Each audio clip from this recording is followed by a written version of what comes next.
Morning, everybody. It's DJ NV, Charlamagne the Guy. We are the Breakfast Club. We got our special guest host, Jason Lee, here in the building.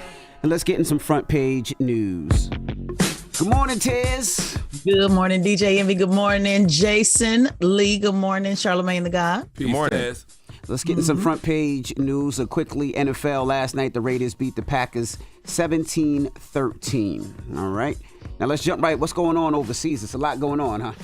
Yeah, a lot going on. Just want to give a quick update. We can expect this to happen for days on end, and hopefully it will end sooner than later. But Monday, a senior Pentagon official said that the Biden administration is surging weapons to Israel, rapidly sending air defenses and munitions in response to Israeli officials asking for aid. The Department of Defense is working across its enterprise, including U.S. Central Command, to determine which arms in the U.S. inventory can be quickly available for Israel's defense.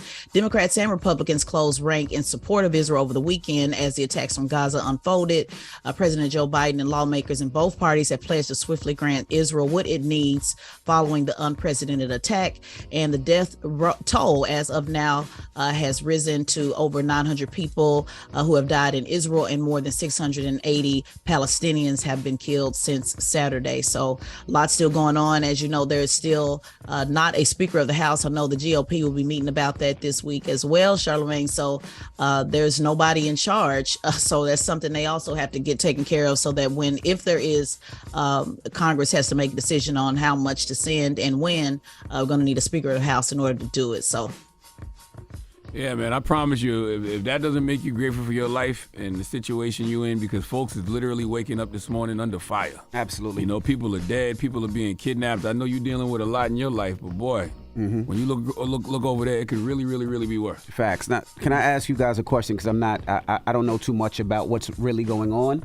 But I do see people, when they post one side, somebody gets upset, and if they post something else, somebody else gets upset. Why is that if just innocent people are dying on both sides, right? I have no idea about the politics of it all. I just see people getting killed. Yeah, I don't understand the issues either. But when we post something, we do get the other side saying, why aren't you posting it? Every side wants you to cover their side more. And honestly, I don't know enough about it. I'm just trying to cover it all. Yeah, and when I turn the news on, all I see is people fleeing. Innocent people I don't know who fleeing, the people innocent are. people dying. Yeah. That's I wasn't I just sure. see people running for cover. I see bodies in the street. I don't know what's going on. I just know it looks horrible.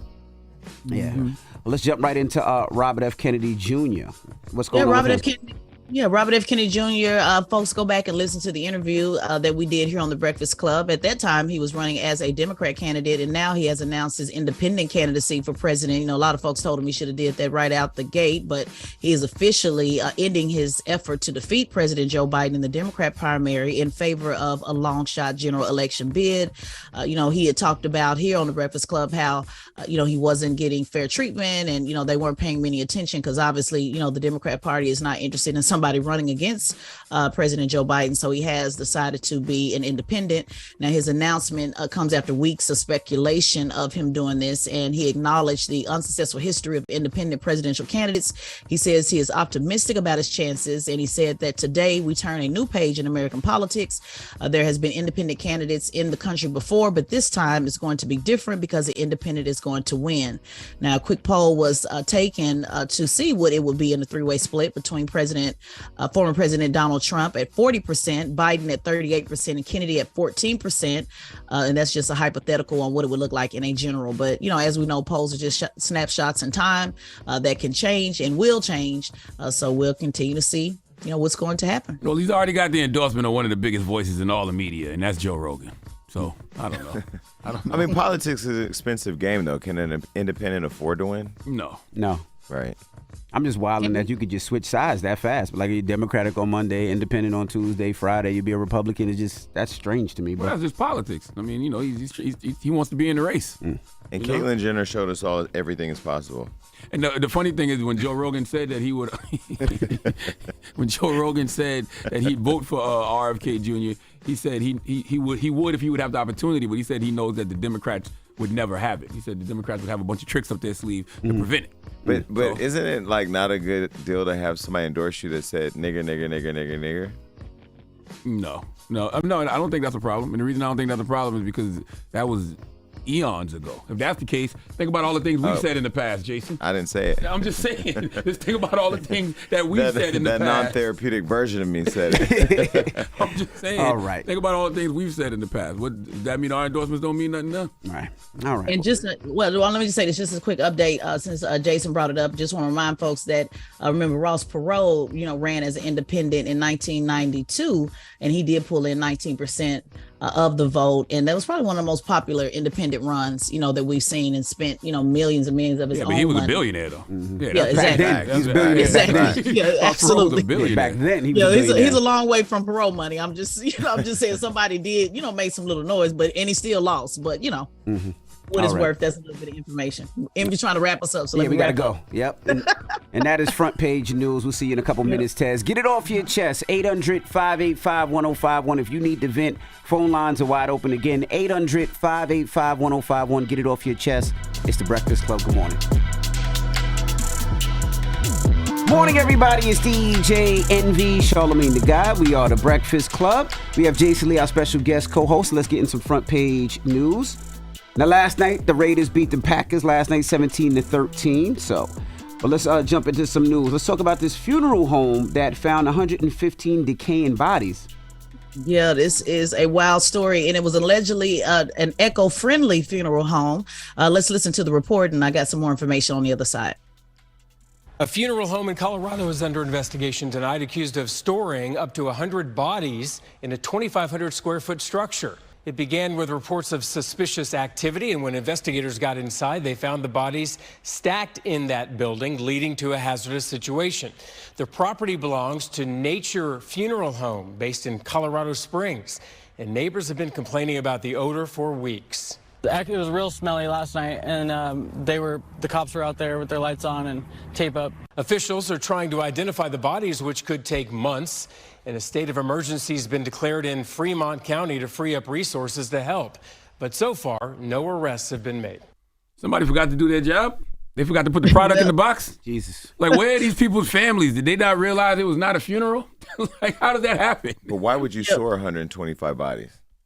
What's the purpose? That doesn't make any sense. Food? Well, the funeral home provides natural burials, so they do not use embalming chemicals or biodegradable caskets. So when you have natural bodies that are just sitting there over time, and you notice, Jason, out in LA, LA, you can sit there a whole month, at the funeral home. It was a funeral last week funeral I went to a couple of weeks ago. He passed away over a month. That's the average time in California. So it's possible to sit at a funeral home that long. And so when these bodies were not being embalmed, not stored properly, I guess I'm assuming because, they weren't, I guess, in the cooler or whatever, happened with that. And he tried to hide the fact that they were not stored properly. And so that is why they started decaying. But yes, the average time depending on finance, depending on in particular when COVID happened, people were sitting there in California for a couple of months. But how big is this funeral home that 115 bodies is? They probably That's just a have lot a of freezer, bodies. just bodies on top of bodies on top of But how bodies big on is top this of bodies. freezer? I mean, they can have a warehouse. It could be like a warehouse size. I don't know. It's pretty small. Like if you look, it's a pretty small. It's a eerie look. Check out the photos. But 115 families were waiting that long? But you know what? Majority of these people got to be homeless. They That's gotta be. what it is. Yeah, They gotta be. Majority of yeah. people gotta be homeless because there's no way that they're gonna have all these decaying bodies stacked up on top of each other and nobody is wondering when is the funeral. Yeah, not 115. Like 115? families. Nah, I guarantee you majority of these people are homeless, especially in LA. I just can't imagine what the smell What is smell it? like. Well, this is in LA. Well, you talking about that? Well, this is in Colorado. What I'm saying, Colorado. But I bet you, this is I bet Colorado. you majority of people are And homeless. Colorado has a lot of homeless too, but that's a lot of people. Mhm. Wow. Now let's talk But about I'm what's just saying in LA, it definitely the burials have been at least over a month That's for a- many funerals. So that's not a the long people that time. even know. Mm-hmm. Well, let's jump into Walgreens. What's going on with Walgreens? Yeah, once again, you got some workers, who are fed up with current working conditions. So the pharmacists, technicians, and support staff say that working conditions is difficult to safely fill prescriptions, and they're demanding change. More than 500 Walgreens locations are participating in this walkout, which will take place yesterday, until Wednesday. Some stores plan to protest for one of the days, while others will close their doors for 3 days. There are 9,000 Walgreens across the U.S. Now, unlike union strikes, Walgreens workers do not have a central body to organize the protest, so they relied on this they just organized themselves on social media, email, and flyers in planning the walkout. and they are expecting to possibly do this on next week. Now, as we know, Kaiser, the largest healthcare worker strike, is happening as well. As of 75,000 union members are also complaining for better conditions and pay. And according to the Cornell University Labor Action Tracker, from actors to auto workers, more than 450,000 workers have participated in strikes this year. There's been over 312 strikes in the U.S. this year. So we definitely have a problem with workers and being fed up. There's something to that to be said. I mean, little known fact, I used to be a director of a labor union working with the Kaiser system. So I know that we negotiated their original contract. I mean, they have probably the best healthcare contract in the country. There's 23 unions that work within the Kaiser system. So to coordinate 75,000 people to walk off the job, especially people who care for patients, is not an easy thing. So if they're fighting for something, that it must be either a patient standard issue or something. But they're saying poor condition at the Walgreens where they work. I don't know what poor conditions are they having at Walgreens. Well, they're talking about being understaffed, not being able to have the support that they need. Same thing like all of these workers are talking about, not being paid, not having the right staff, not having the resources that they need. This is becoming a trickle down effect, from actors to the auto workers to, the healthcare employees. This is a fact between, a big issue between those who are working and those who have all the power. And so you're just seeing folks, say, hey, we're going to do something too. Teachers have went on strike this year. I mean, if you look across the board, the complaints are pretty much similar, across the board. Workers are fed up and they want more representation.